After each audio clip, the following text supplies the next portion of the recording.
Buenas tardes, bienvenidos al programa Una mirada al autismo.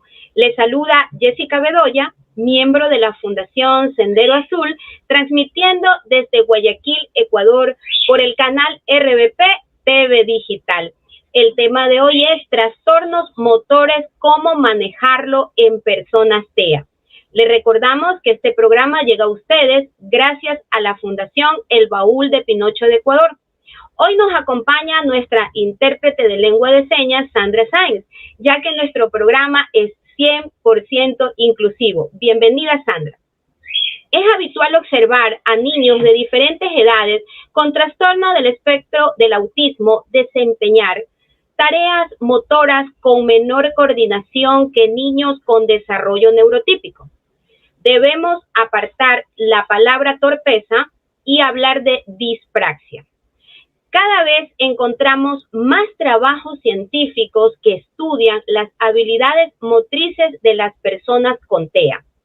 Y en un trabajo publicado en el 2020, estimaba que un 86.9% de los niños con TEA tenía riesgo de afectación motora. Sin embargo, solo el 15,1% había recibido el diagnóstico comórbido de trastorno del desarrollo de la coordinación y únicamente el 31,6% estaba recibiendo fisioterapia para ello. Estas dificultades incluyen de forma global la afectación de la coordinación de miembros y cuerpo, el equilibrio y la marcha, así como dificultades en la motricidad fina. El niño pequeño necesita explorar su entorno para favorecer su aprendizaje y desarrollo. Si a una menor intención exploratoria le sumamos falta de fuerza para mantener la postura o para moverse, podemos entender cómo esta dificultad motora repercute negativamente en el desarrollo del niño con TEA. Para tratar este tema tan importante, hemos invitado a Daniel Mera. Él es terapeuta ocupacional, egresado de la Universidad Central de Venezuela en el 2004. Tiene experiencia trabajando en el área pediátrica desde el 2005. Formación en psicomotricidad, conducta infantil e integración sensorial. Experiencia desde el 2016 en Guayaquil, Ecuador, en varios centros. Actualmente parte del equipo del Centro Integral Terapéuticas. Bienvenido, Daniel, a nuestro programa Una mirada al autismo. Gracias por estar aquí. Hola Jessica, ¿cómo estás? Saludos también a nuestra intérprete. Gracias por estar aquí. Creo que el tema que vamos a tratar hoy es uno de los temas que, junto con la parte de conducta y con la parte de desarrollo académico, es una de las grandes inquietudes de los padres que tienen chicos que están dentro del espectro, porque lo primero que te dicen o cuando estás en esas entrevistas iniciales es que él es muy torpe, es que se le cae todo, es que se lleva todo por enfrente, es que no logra hacer las cosas con las dos manos. Y ese tipo de situaciones te hablan ya de por sí de que hay un déficit de coordinación, que como tú bien dijiste, usualmente en los chicos TEA suele ocurrir mucho, y suele ocurrir mucho por muchos motivos y muchas razones. En primer lugar, porque las experiencias motoras en edades tempranas para estos chicos se ven un poco restringidas por vaya a decirse las características que ellos vayan presentando, o porque probablemente están en un entorno que no favorece la exploración motora. Y en otro ámbito también está el hecho de que muchos de los chicos que están dentro del espectro del autismo tienen dificultades de procesamiento sensorial que afectan de manera significativa y directa todo lo que es el desarrollo de habilidades motoras nuevas, ¿ok? Entonces, a ver, creo que lo primero que tendríamos que hacer en este momento es definir qué es coordinación. O sea, porque si vamos a hablar de todo lo que es la parte de coordinación motora, La primera parte es definirla y es el hecho de utilizar nuestras extremidades y nuestro cuerpo de manera específica y de manera conjunta, es decir, que yo pueda utilizar ambas partes de mi cuerpo y mi cuerpo entero para estabilizar esas partes para lograr un objetivo. Y eso es clave, o sea, porque no es simplemente el hecho de pararse por pararse. O sea, cualquier persona se puede parar y es un movimiento coordinado. El hecho es que te puedas parar para reproducir una conducta luego, ¿ok? Que justamente allí es donde entra la parte de coordinación. Entonces, a ver, también hablaste un poquito de lo que es el trastorno de desarrollo de la coordinación, que eso es un diagnóstico que aparece dentro del manual diagnóstico de la Asociación Americana de Psiquiatría, el DSM-5. Y en este manual se hablan de 4 criterios específicos para hacer este diagnóstico. El primero es la adquisición y ejecución de habilidades motoras coordinadas que se encuentran por debajo de la edad cronológica del individuo. ¿Ok? Y quiero detenerme en este punto porque usualmente lo que nosotros tratamos de hacer, o sea, mucha de la ansiedad de los papás es que que los chicos aprendan de la manera más rápida posible a hacer las cosas. Y hay cosas que toman su tiempo porque necesitas exploración motora. Entonces, creo que ese es un punto bien importante, ¿no? O sea, tratar de ubicar cronológicamente en edad al chico y las habilidades que debería estar demostrando. La segunda característica es que este déficit interfiere de forma significativa y persistente no solamente en las actividades de la vida diaria, es decir, el autocuidado, el vestirse, el comer, la higiene personal, sino que también interfiere en las actividades académicas, en las actividades escolares, en las actividades prevocacionales, en el creo que eso es bien importante de tenerlo en cuenta porque una de las ocupaciones básicas de un niño es el juego, ¿ok? El juego y la parte académica. Y a través del juego nosotros tratamos de hacer una mediación para realizar todo el abordaje que nosotros hacemos, ¿ok? Este tercer punto es bien importante. Muchas veces pasa desapercibido justamente por el hecho de que no es que le den más prioridad a la parte académica o conductual, sino que usualmente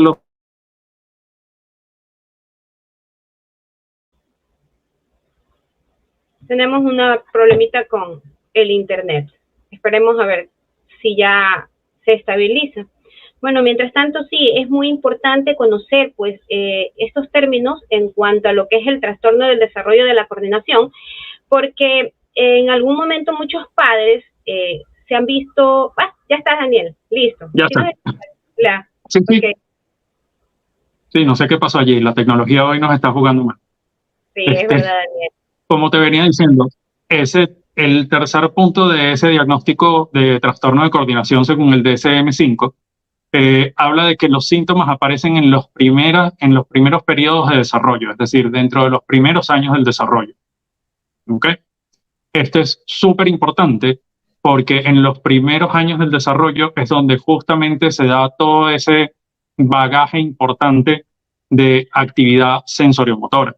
¿Okay? Es donde se desarrolla la mayor cantidad y se desarrolla con una velocidad muy grande. Se desarrolla todo lo que es la parte sensoriomotora. ¿Okay? Y eso la gente se pregunta, bueno, ¿pero qué es esa parte sensoriomotora? Es la conjunción entre todos los sistemas sensoriales que me ayudan a realizar un movimiento. ¿Ok? Dentro de la teoría de integración sensorial se conoce como el sistema somatosensorial, es decir, la habilidad que tiene mi sistema nervioso central de agarrar la información táctil y la información propioceptiva, hacerla una, ¿ok? Y en base a eso, generar una respuesta motora efectiva al estímulo que me rodea. ¿Ok? Y el último criterio, que es bien importante también, es que las deficiencias que ya mencionamos anteriormente no son explicables bajo ningún otro diagnóstico, es decir, no son explicables bajo un diagnóstico de déficit cognitivo o déficit intelectual, no son explicables por un deterioro visual, y no son atribuibles a una, afectación neurológica que afecta el movimiento. ¿Okay? Entonces, para nosotros terapeutas ocupacionales, la coordinación es la habilidad que tenemos de generar movimientos sincronizados y ordenados para conseguir un objetivo. ¿Ok? ¿Por qué? Porque, o sea, todas las ocupaciones tienen un objetivo, tienen un sentido, tienen una dirección. Entonces, para nosotros como terapeutas ocupacionales eso es clave. Entonces, la gran mayoría de las personas, sobre todo cuando traen las primeras sesiones a sus chicos a sesiones con nosotros, se quedan un poco enganchados con el hecho de, pero, o sea, él está jugando y brincando y saltando y todo lo demás. Y en ese momento nosotros lo que tratamos de hacer es explicarles que lo que estábamos haciendo es dándole experiencias sensoriomotoras que su sistema nervioso central hasta ese punto no habían desarrollado o no habían integrado de manera adecuada. Entonces, por ejemplo, tengo un caso en la oficina de un chico de unos 4 o 5 años, 5 años, que lo primero que los papás me decían es que no se podía quedar quieto, que brincaba de un mueble al otro. Y si te pones a ver, tú dices, bueno, pero si puede brincar de un mueble a otro, tiene buena coordinación, y eso no es necesariamente cierto, ¿ok? Porque saltar de un mueble a otro sin un propósito específico o sin una razón que apoye ese movimiento, no es que sea una coordinación efectiva. O sea, te sirve como coordinación motora, probablemente como una base bastante sencilla de coordinación, en base a la que tú puedes ir trabajando ciertas otras cosas para que ese movimiento coordinado básico se complejice. ¿Ok? Entonces, fíjate cómo muchos padres también pueden agarrar y pueden decir, no, pero es que él es super pila para las cosas que quiere. Pero fíjate cómo cuando introducimos dentro del aspecto terapéutico, de la intervención terapéutica, introducimos la complejización de las actividades, comienzan a ver estos episodios de llanto, comienzan a ver estos episodios de quejido, comienzan a ver estos episodios de rechazo, porque obviamente no es el hecho de que tenga una coordinación adecuada, sino que la base de esa coordinación está, pero la complejización de esa coordinación es la que sufre. ¿Ok? Daniel, una pregunta. Para hablar de desórdenes o de... Sí. Aparte de este caso que tú me comentabas, sí se te han presentado otros casos que de repente un padre acude y te dice, bueno, yo llevo a mi hijo al parque, le lanzo la pelota y él no tiene esa coordinación para poder agarrar la pelota. Y otros padres que también dirán, bueno, en el colegio mi hijo no es bueno para los deportes. ¿Te ha sucedido esto? Sí, de hecho, es una de las situaciones más comunes.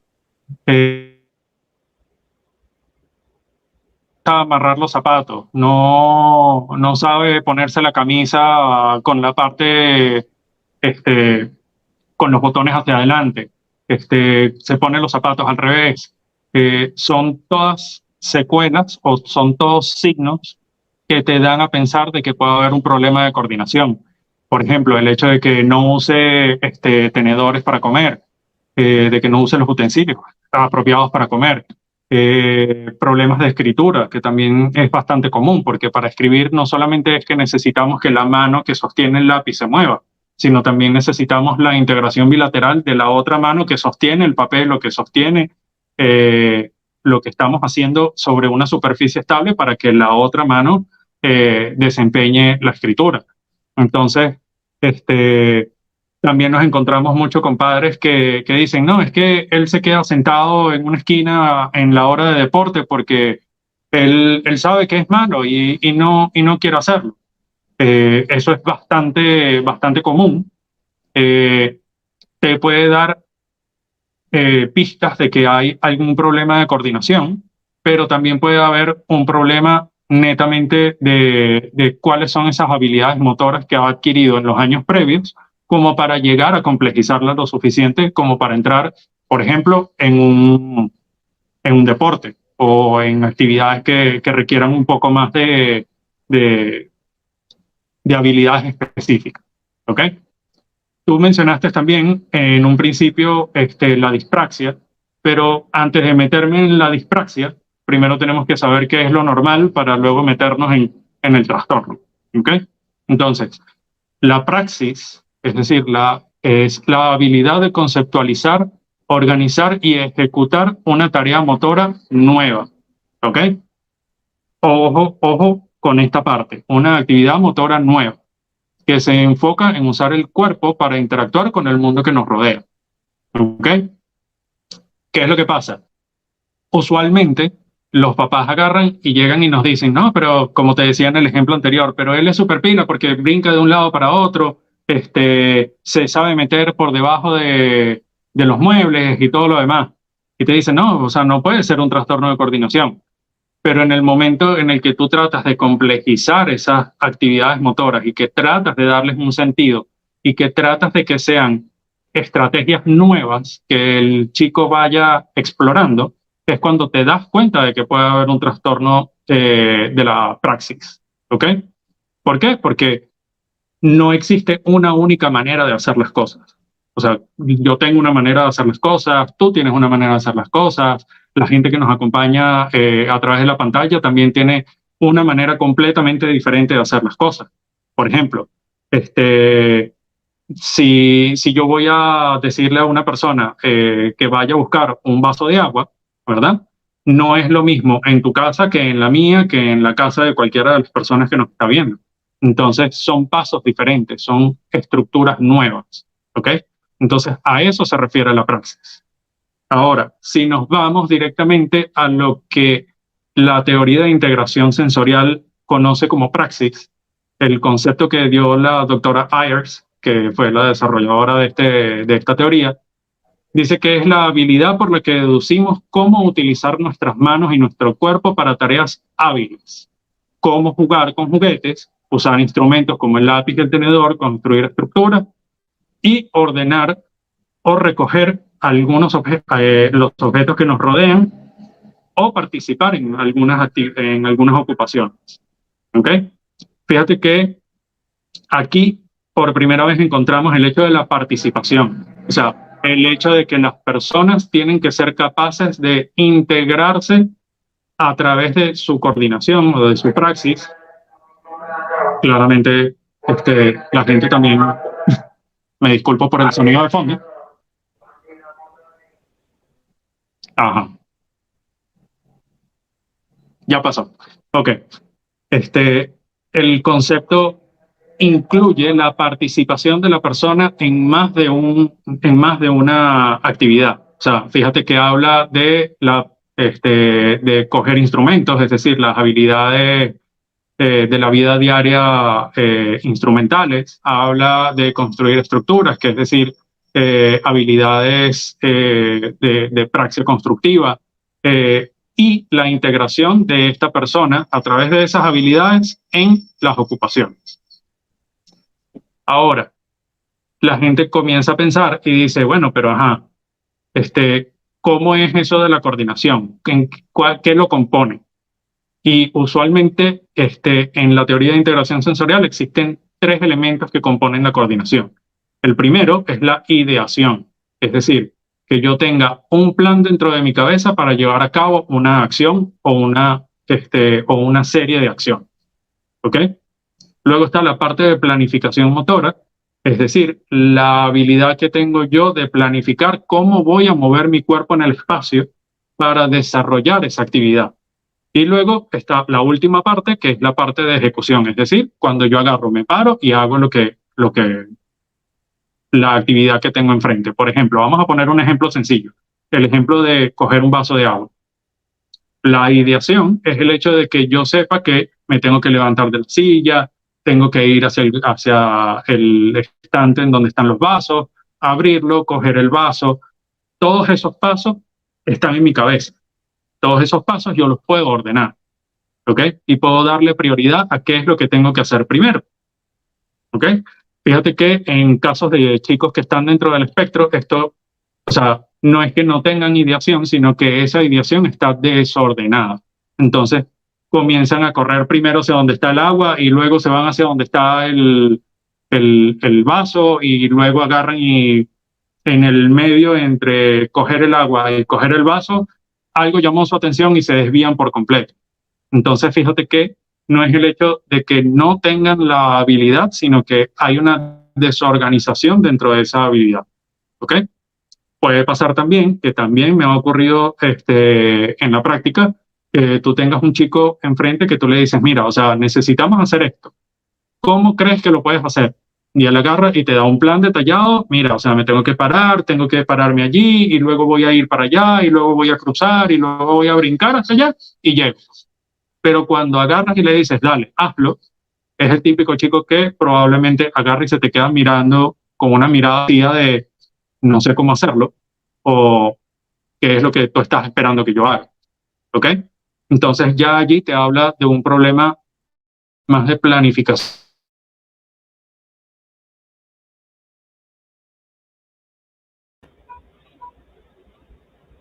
Otra vez un pequeño problema con el internet. Bueno, ya mismo en unos minutos puede regresar Daniel. Bueno, es tan importante lo que Daniel nos menciona, porque en algún momento creo que como padres sí hemos vivido algunas de las experiencias o algunas de las cosas que nos está indicando, ¿verdad? Creemos que nuestros hijos muchas veces son malos para todo, pero realmente existe una razón fuerte en lo que es los problemas de coordinación en las personas con TEA. También existen, pues, ¿no?, las dificultades en cuanto a la parte académica. Justamente esa pregunta es la próxima que le voy a hacer. Daniel, ¿nos estás escuchando? Sí, no sé qué pasa con la tecnología hoy, de verdad. Sí, es verdad, Daniel. Daniel, te iba a hacer una pregunta. ¿Qué tanto afectan los problemas motores en el aprendizaje de un niño? Fíjate, primero hay que concebir la coordinación, ¿ok? Como un constructo que va desde lo más grande hasta lo más pequeño, ¿ok?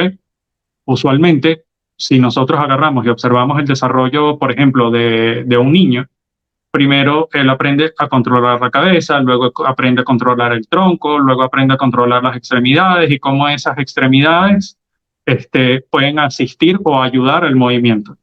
¿Ok? ¿Qué es lo que pasa? Esto tiene un porqué y el porqué es netamente neurológico. ¿Ok? Nuestro cerebro está diseñado para aprender de esa manera, para aprender desde lo más grueso hasta lo más fino. ¿Qué es lo que pasa? Académicamente, yo lo que estoy exigiendo en un chico, ¿verdad? Por ejemplo, vamos a poner en un chico de segundo o de tercero de básica que tenga que copiar, por ejemplo. El chico tiene que coordinar los movimientos oculares y coordinar los movimientos de su cabeza para direccionarse hacia donde está el estímulo que tiene que copiar, es decir, una frase, por ejemplo. Luego tiene que redireccionar todos esos sistemas sensoriales hacia un espacio, ¿ok? Y luego tiene que ejecutar una función motora, que es el hecho de reproducir las letras de la frase que está copiando, ¿ok? ¿Qué es lo que pasa? Si el hecho de que mi sistema nervioso central esté inmaduro o no tenga el bagaje de experiencias necesario para controlar la cabeza y el tronco, obviamente el resto de las extremidades no van a funcionar de manera adecuada porque obviamente el tronco es el que te da la base para la ejecución del resto de las actividades, ¿ok? Para el resto de las cosas que nosotros hacemos. ¿Qué es lo que pasa? Si esa base está alterada, el resto de las habilidades va a sufrir por neta lógica. Entonces, por ejemplo, pasa mucho que Y ojo, los problemas de coordinación no son única y exclusivamente de personas que están dentro del espectro. O sea, abarca chicos neurotípicos, abarca chicos con alguna o otro tipo de diagnóstico que, o sea, no es que única y exclusivamente se dan en los chicos que están dentro del espectro. ¿Ok? Eso también es importante decirlo. Pero, por ejemplo, ahí te puedes dar cuenta de cómo, o sea, para yo realizar este movimiento de pinza, yo necesito estabilizar la muñeca, estabilizar el codo, estabilizar el hombro, ¿ok? Para mantenerlo en una posición estable que me permita mover única y exclusivamente estos dos dedos. ¿Qué es lo que pasa? Si todo este bagaje neuromotor que me permite bloquear esas articulaciones para que esto suceda no está, ocurre lo que suele ocurrir, que es un movimiento desorganizado o un movimiento sin propósito específico, ¿ok? Que usualmente se da dentro de los chicos TEA cuando, por ejemplo, están presentes o están frente, perdón, a una actividad nueva, ¿ok? Cuando ellos ya están acostumbrados a una actividad o a una actividad que a ellos les gusta, ellos ya saben cuáles son las actividades motoras que tienen que desempeñar. Pero en el momento en el que tú agarras e introduces una variable o complejizas un poco esa actividad, te puedes dar cuenta cómo comienzan a desestabilizarse y comienzan a mirar para los lados así como que, bueno, o sea, me vas a ayudar porque aquí tú me estás cambiando las reglas del juego. Entonces allí es donde te das cuenta del verdadero impacto que tiene la coordinación, no solamente para los chicos que están dentro del espectro, sino para algún chico que tenga algún tipo de trastorno de coordinación. Y justamente también quería hablar de eso, de cómo se desarrolla este proceso de coordinación. Y una vez más, hablando desde la teoría de integración sensorial, hay 3 pasos que se llevan a cabo para el desarrollo de la coordinación. El primero es el procesamiento sensorial, es decir, cómo mis sentidos me dan retroalimentación de lo que está pasando a mi alrededor y cómo mi cerebro es capaz de interpretar esas señales para luego yo crear ese plan, ¿ok? Ese plan organizado que me va a llevar a realizar una actividad. Luego son las destrezas motoras básicas, que eso es lo que estábamos conversando, que necesitamos destrezas motoras básicas que se van construyendo desde los primeros años de vida hasta la edad cronológica en la que se encuentre el chico. ¿Ok? Entonces, obviamente no le podemos pedir a un chico habilidades que están muy por encima de sus habilidades motoras. Y eso es algo que usualmente pasa con los chicos que están dentro del espectro. Esa brecha de funcionamiento no solamente puede existir a nivel cognitivo o a nivel de procesamiento sensorial, sino que también puede haber una brecha de funcionamiento a nivel motor. Entonces, por ejemplo, te puedes encontrar chicos que no gatearon, que en vez de pasar de 4 puntos, simplemente agarraron y comenzaron a pararse y a caminar. Entonces, fíjate cómo saltarte etapas del desarrollo motor luego pueden incidir en ese proceso de planificación y de coordinación. Y luego, como último paso del desarrollo de la coordinación, están las destrezas cognitivas, es decir, cuál es la interpretación cognitiva, el trasfondo que yo le doy a ese movimiento, a eso que estoy tratando de realizar. Entonces, usualmente lo que se habla es que hay un proceso de sensación, luego hay un proceso, luego vas al procesamiento y luego vas a la acción. ¿Ok? O sea, primero sientes lo que pasa a tu alrededor y lo que está pasando con tu cuerpo para luego procesarlo y en base a eso generar una acción. Daniel, ¿a qué edad se diagnostican todos estos inconvenientes? Fíjate, usualmente tratamos de, o sea, como te digo, lo puedes ver desde edades tempranas. Puedes ver desde edades tempranas que hay problemas de coordinación o problemas en el desempeño motor. ¿Ok?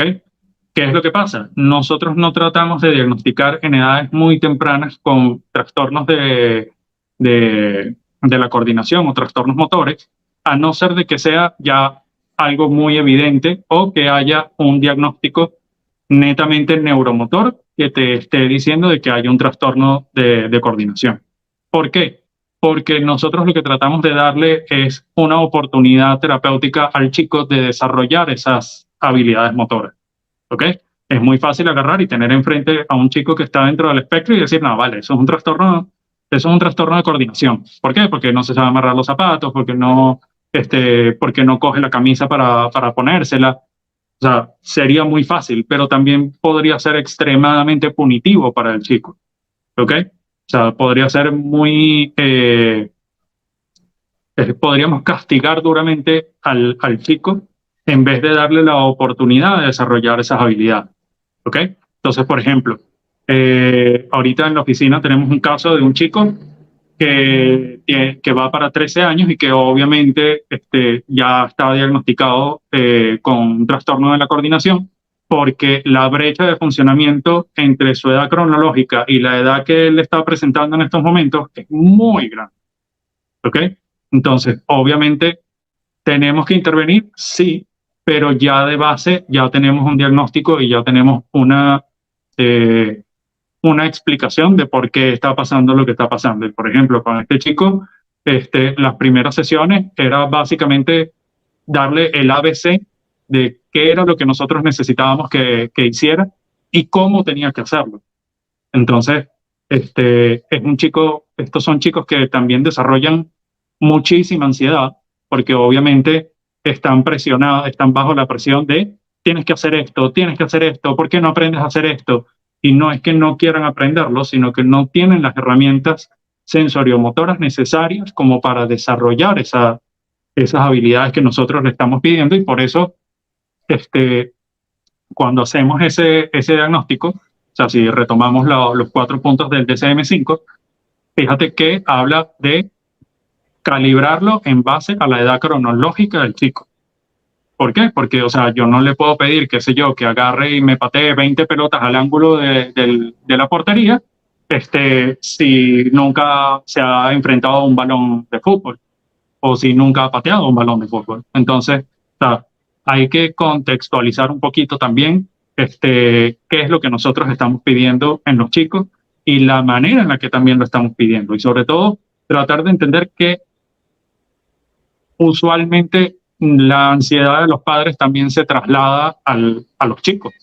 Entonces, el hecho de que nosotros pongamos exigencias sobre exigencias sobre exigencias, obviamente también va teniendo un impacto directo en, en la autoimagen del chico, porque al final del día, estos son chicos que también pueden tener un proceso de autodesvalorización, decir, no, yo no sirvo para eso, no, yo no puedo hacer eso, no, yo no puedo hacer esto otro. Entonces, tenemos que tratar de ser un poco más, no quisiera utilizar la palabra delicado, pero tenemos que tratar de ser un poco más empáticos y entender un poquito que no es el hecho de que solamente se niegue a hacerlo. ¿Ok? Hay instancias en las que uno puede decir, bueno, no lo quiero hacer porque, qué sé yo, o sea, está dentro de sus pocas estructuras, no está dentro de sus estructuras motoras hacer lo que nosotros le estamos pidiendo. Daniel, tenemos una pregunta de las redes. Claudia nos pregunta, ¿y si su niño no gatea, esos son signos que tendrá problemas motores? Fíjate, las etapas, esta es una pregunta que usualmente no solamente la trato con personas que lidian con o que están dentro del espectro del autismo, sino con muchas personas. Usualmente, ¿qué es lo que nosotros escuchamos? Ay, mira, este chico va a ser bien pila, agarró y de una vez se paró y comenzó a caminar. Es algo que en alguna oportunidad hemos escuchado de algún vecino, de algún familiar o algo por el estilo. Mi debate es el siguiente. Todas las etapas del desarrollo, y especialmente del desarrollo motor, están allí por un motivo y un propósito. ¿Ok? ¿Qué es lo que pasa? Cuando tú gateas, ¿ok? Tienes que hacer un uso coordinado y sincronizado, no solamente de una mano con la otra, sino que tienes que hacer un uso coordinado de las piernas y los brazos al mismo tiempo. ¿Ok? Y tiene que ser un uso alternado, porque no es que yo voy a agarrar y voy a mover las dos manos y luego muevo los pies. O sea, eso se da en las etapas iniciales del gateo. ¿ok? Y luego observas cómo el gateo comienza con una mano, luego una pierna, luego una mano, luego la pierna contralateral. O sea, fíjate todo el proceso de estimulación a nivel neurológico que exige nada más el gateo, ¿ok? Si quitas esa etapa, ¿ok? Estás deprivando a ese sistema nervioso central de aprender las habilidades necesarias para utilizar las dos manos de manera secuencial en una sola actividad. Entonces, no es que, no es que nosotros queramos que todo el mundo gatee. O sea, es que el gateo está allí por una razón y es parte del desarrollo motor porque viene dado desde que nosotros somos seres humanos y es la habilidad que tiene la naturaleza de poner ese tipo de experiencias para que nuestro cerebro se desarrolle y que las estructuras nerviosas necesarias para la coordinación, es decir, el área prefrontal, las áreas asociativas, el cerebelo y otras estructuras del cerebro, se comuniquen entre sí y desarrollen esas sinapsis necesarias para tener un desarrollo motor que te permita luego complejizar esas actividades. Daniel, ¿existen causas específicas de estas dificultades?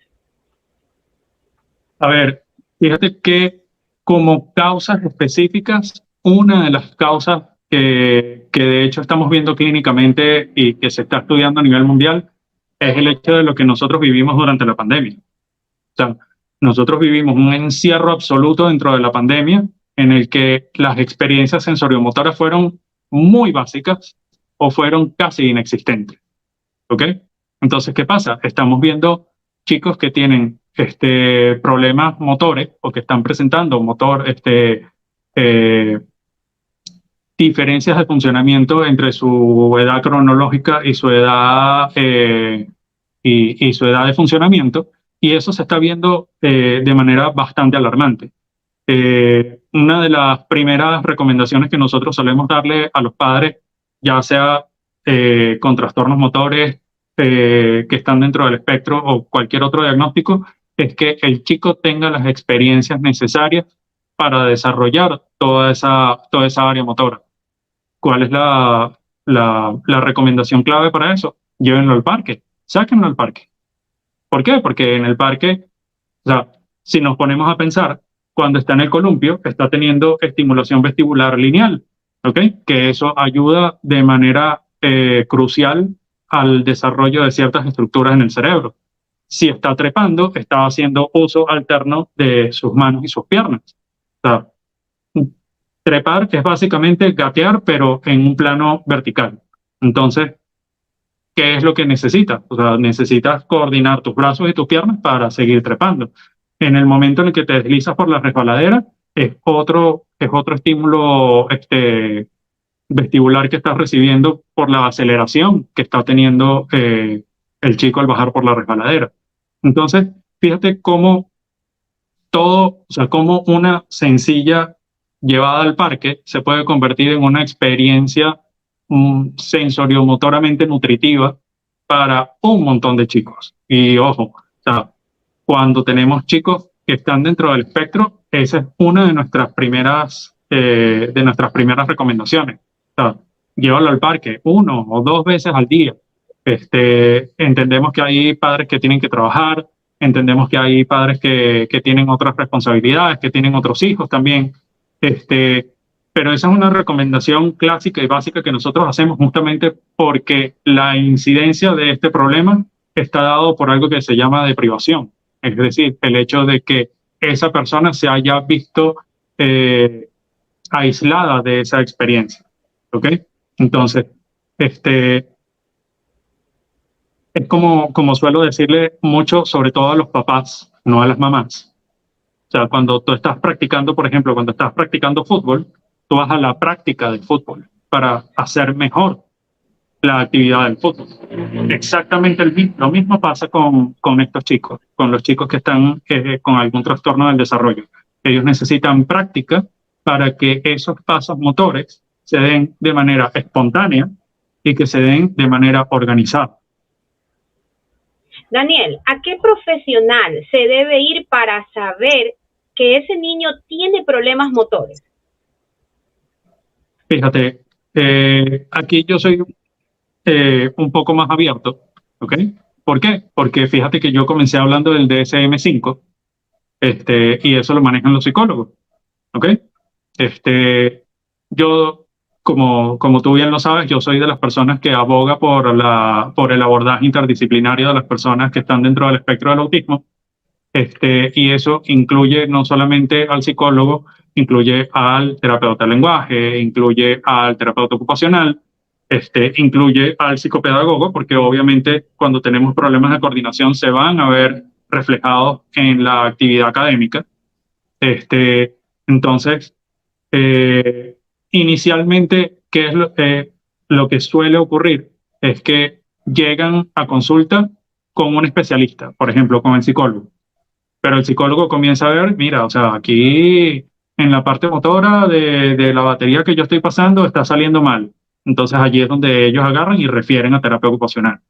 Este, y si yo agarro y veo que desde el punto de vista del performance académico, o de, por ejemplo, la formación de letras, yo estoy viendo que el chico no está respondiendo bien, yo agarro y digo, mira, o sea, eso es responsabilidad de psicopedagogía. Y yo refiero a psicopedagogía. O sea, no es netamente un solo abordaje el que necesita el chico que tiene un trastorno de la coordinación. ¿Ok? ¿Por qué? Porque al final del día, de hecho, hay un estudio en el que se calificó como crucial el hecho de la coordinación motora para el desarrollo del lenguaje y la vinculación que hay entre el desarrollo del sistema somatosensorial para el desarrollo del lenguaje. Entonces, fíjate cómo yo desde mi esquina sensoriomotora puedo hacer un apoyo directo no solamente al área de comportamiento y conducta, que es la parte de psicología, sino que también al área de psicopedagogía y al área de terapia del lenguaje. Entonces, es bien importante entender que, que la gran mayoría de estos chicos necesitan abordajes globales, abordajes multidisciplinarios, porque no es solamente un solo tipo de terapia el que te va a dar los resultados que tú estás esperando. ¿Qué intervenciones se hacen para mejorar esta condición? Fíjate, justamente eso era una de las cosas que me puse a leer anoche porque dije, me lo van a preguntar, me lo van a preguntar.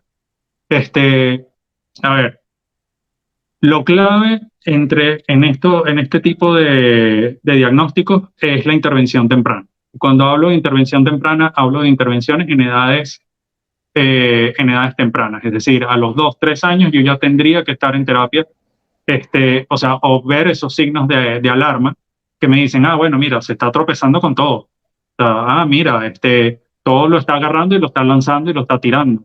Ah, mira, no logra poner un cubo sobre otro. Mira, no logra unir los legos. O sea, ya eso te habla de que hay un problema en la coordinación y la integración motora de ambos hemisferios. Entonces, esto lo puedes ver claramente en edades tempranas, lo puedes ver en edades de 2 a 3, 4, ya 4 años bastante avanzado dentro de lo que es la parte de intervención temprana. Pero es eso, o sea, lo clave y lo principal es intervenir en edades tempranas. ¿Por qué?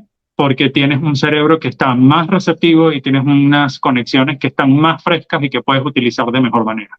¿Ok? Lo otro que se busca... Tratado, te iba a preguntar, perdón, si no ha sido tratado y un adulto pues no ha tenido esa intervención, ¿todavía aún podría haber terapia para ellos? Sí, sí, sin ningún tipo de problema. O sea, tenemos que entender que el hecho de que nuestro cerebro se desarrolle más rápidamente en edades tempranas no significa que nuestro cerebro deja de desarrollarse en algún momento. ¿Ok? Nuestro cerebro puede continuar aprendiendo habilidades. De hecho, o sea, o sea, si tú agarras y mañana dices, bueno, mira, o sea, voy a agarrar y quiero aprender a tocar guitarra, es una habilidad que requiere de coordinación que tú estás tratando de aprender. ¿Ok? No te digo que no vaya a ser difícil, porque obviamente, créeme que es difícil, yo ya lo intenté y fracasé miserablemente. Pero, o sea,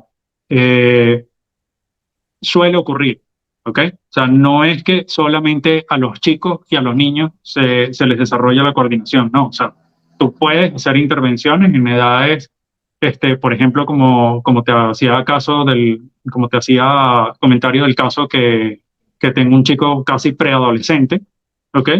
Eso no quiere decir que no tenga que intervenir, claro que tengo que intervenir, porque obviamente se está viendo una repercusión de esa disminución de esas habilidades dentro de todo lo que es su rango, no solamente de socialización, sino de impacto en su entorno. Entonces, o sea, no es netamente específico de edades tempranas. Tenemos un mensaje de las redes, dice la señora Daisy Macías: saludos desde Puerto Viejo, excelente programa, lo que dice Daniel es muy importante y muy bien conducido por Jessica Bedoya. Saludos, señora Daisy. Bueno, ¿tiene consecuencias en las personas TEA el tener dificultades motoras? Claro, a ver, o sea, no solamente en personas que están dentro del espectro, o sea, para cualquier persona que tenga un problema de coordinación, sea del diagnóstico que sea o sea una persona neurotípica, va a tener impacto.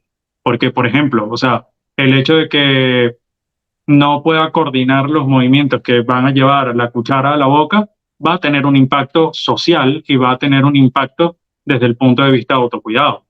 Entonces, definitivamente los problemas de coordinación tienen un impacto directo y significativo dentro de lo que es el entorno en el que se desarrolla una persona. Por ejemplo, un chico que tenga un trastorno de coordinación y que lo inviten a jugar, obviamente va a agarrar y va a decir, bueno, mira, ¿sabes qué? Yo me voy a quedar aquí sentado porque no puedo hacerlo. ¿Por qué? Porque, o sea, va a intentar evitar eh, verse bajo bajo ese manto de que no puede hacerlo y simplemente va a evitar esa oportunidad de integrarse en una actividad lúdica. ¿Ok? Entonces, significativamente los trastornos motores tienen un impacto directo dentro de lo que es la vida de las personas. Dime algo, Daniel, ¿qué recomendaciones nos darías para trabajar desde casa para mejorar la torpeza motora de nuestros hijos? Perdón, no te escuché. ¿Qué recomendaciones nos darías para trabajar desde casa para mejorar la torpeza motora de nuestros hijos? A ver, entendiendo que lo que dijimos al principio, los papás suelen llenarse mucho de ansiedad, y suelen querer ver muchos resultados en muy poco tiempo, ¿ok? La primera recomendación es paciencia. Los trastornos de coordinación son trastornos que pasan usualmente muy por debajo del radar, ¿ok? Porque, o sea, usualmente es que no le gusta, es que no quiere hacerlo, es que es temático. Y no es 100% esa la respuesta. O sea, tienes que indagar un poquito más, tienes que, por ejemplo, cuando los papás llegan a consulta es porque ya están viendo un impacto significativo dentro de lo que es el desempeño del niño y ya llegan con ese bagaje de, pero es que tiene que hacer esto, pero es que tiene que comenzar a hacer lo otro, pero es que ya está demasiado grande para no saber hacer tal cosa. Entonces, la primera palabra, paciencia. Y de eso tienen que lanzarse una tonelada de paciencia encima. Segundo, tienen que tratar realmente de identificar si es un problema netamente de coordinación, es decir, si el chico es incapaz de realizar los pasos o si simplemente no quiere hacerlo. ¿Ok? Entonces la pregunta lógica sería, ¿y cómo lo diferencio? Porque, si tú agarras, por ejemplo, el paso de la actividad de coger un vaso para tomar agua, ¿verdad? Si tú agarras y la segmentas, es decir, coge el vaso y te coge el vaso, ya tú sabes que allí hay un principio de planificación, ¿verdad? O sea, ya sabes que hay una ideación, ya hay una ideación, o sea, ya está concretando la idea cognitiva de que tiene que ir a buscar un vaso, está planificando los movimientos de su cuerpo y está cogiendo el vaso, ¿ok? Ya allí hay una planificación. ¿Qué es lo que pasa? Complejizando de manera constante eso, es decir, coge el vaso y tráelo hasta acá. Entonces, tú agarras y ahí te puedes dar cuenta de si se desvía para algún lado, probablemente pueda ser porque en algún momento alguna aferencia sensorial está interfiriendo en el desempeño, o que simplemente este, el paso de llegar hacia un lugar específico es lo que se le complejiza. Si, por ejemplo, es el hecho de servir el agua, te puedes dar cuenta de, por ejemplo, en vez de agarrar y que coja la jarra y que vacíe el agua en, en el vaso, ¿ok? Coge la jarra y pon agua, qué sé yo, en una maceta o en una olla. Entonces ahí te vas dando cuenta, o sea, si no lo logras, te puedes dar cuenta de que hay problemas de coordinación, porque, o sea, logro agarrar esto, pero si no sé qué hacer después, ya hay un problema de ideación posterior a solamente el hecho de coger el objeto. Entonces, fíjate que es bastante complejo y que requiere de mucha observación, porque no todo, o sea, usualmente la ansiedad de los papás porque hagan lo que les están pidiendo a los chicos es muy grande. Entonces, allí es donde nosotros tenemos que tratar de bajar un poco los decibeles de la ansiedad y sentarnos paciente, pero constantemente, a ver qué es lo que realmente se le está haciendo difícil. Si se le está haciendo difícil la secuencia de pasos, ¿ok? Que ya sería un problema netamente de planificación motora, o si simplemente no sabe qué hacer y ya probablemente estamos hablando de un problema de ideación, o si motoramente no sé ejecutar la actividad, que ya estamos hablando de un problema de ejecución. Pero igualito, estamos cayendo dentro de los mismos tres componentes de la coordinación. Claro, y hay chicos que realmente no es que no les gusten los deportes. Yo tengo en mi caso, mi hijo me decía, yo sí quiero jugar pelota, pero muchas veces mis compañeros me dicen, eres torpe. Entonces no le daban esa oportunidad y tampoco querían explicarle cómo era el proceso del juego, porque para ellos es difícil aprender, pues no, algo nuevo. Entonces, como padres tenemos que prestar atención porque los chicos realmente se frustran, Daniel, ¿verdad? Totalmente. Y eso es, como te decía, o sea, la frustración no solamente proviene de los padres, sino que también es intrínseca, es algo que ellos pueden sentir, el hecho de desvalorizarse por el hecho de no lograr un objetivo. Y eso nos pasa a nosotros que somos adultos funcionales. O sea, cuando nosotros no logramos un objetivo, agarramos y comenzamos a analizar, bueno, pero ¿por qué no me salió? ¿Qué fue lo que hice? ¿Qué fue lo que dejé de hacer? Y tal, y no sé qué. Comienza todo ese proceso. ¿Qué es lo que pasa? En un chico que no tiene las herramientas de regulación y las herramientas emocionales que tenemos nosotros, el impacto es mucho más fuerte y es significativo.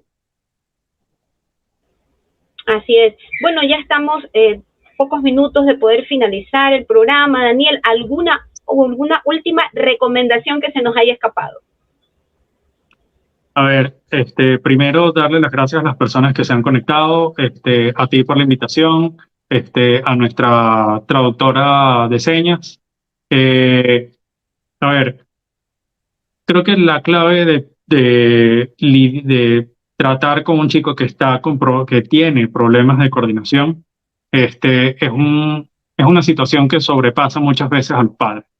Es una situación en la que los padres se desesperan porque ven cada día cómo se va atrasando más ciertos procesos.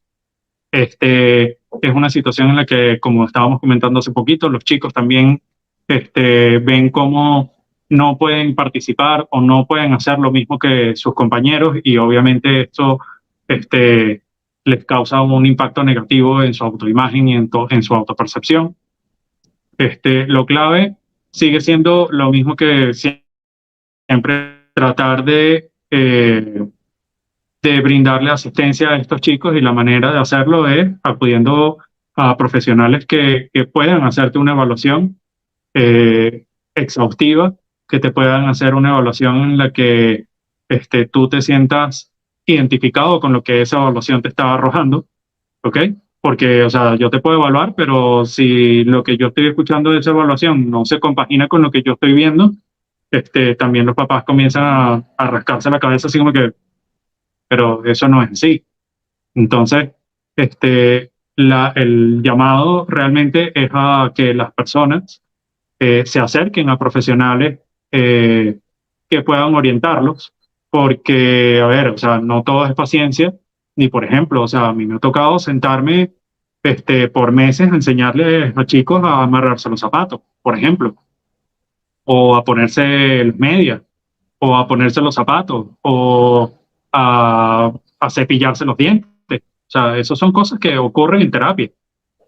Y ocurren en terapia no por el hecho de que no lo puedas hacer en casa, sino porque ese nivel excesivo de presión que tienen los papás de, dale, tienes que hacerlo, apúrate, hazlo rápido, o sea, a veces interfiere un poco. Entonces, creo que lo principal es justamente eso, tratar de mantener la calma, tratar de identificar realmente dónde está el problema y una vez que tengan una idea de más o menos hacia dónde está el problema, acudir a profesionales que los puedan ayudar. Así es, paciencia y constancia, como siempre tú nos sueles decir. Te agradezco por toda la información que nos has compartido el día de hoy, Daniel. Y también un agradecimiento a nuestra intérprete de lengua de señas, Sandra Sainz, por habernos acompañado. Para ver más de nuestros programas, lo pueden hacer a través de nuestro canal de YouTube. Y el programa de hoy ha llegado a ustedes gracias a la Fundación El Baúl de Pinocho, por el canal RBP TV Digital. Nos vemos la próxima semana. Esto fue Una Mirada al Autismo con Fundación Sendero Azul. Gracias.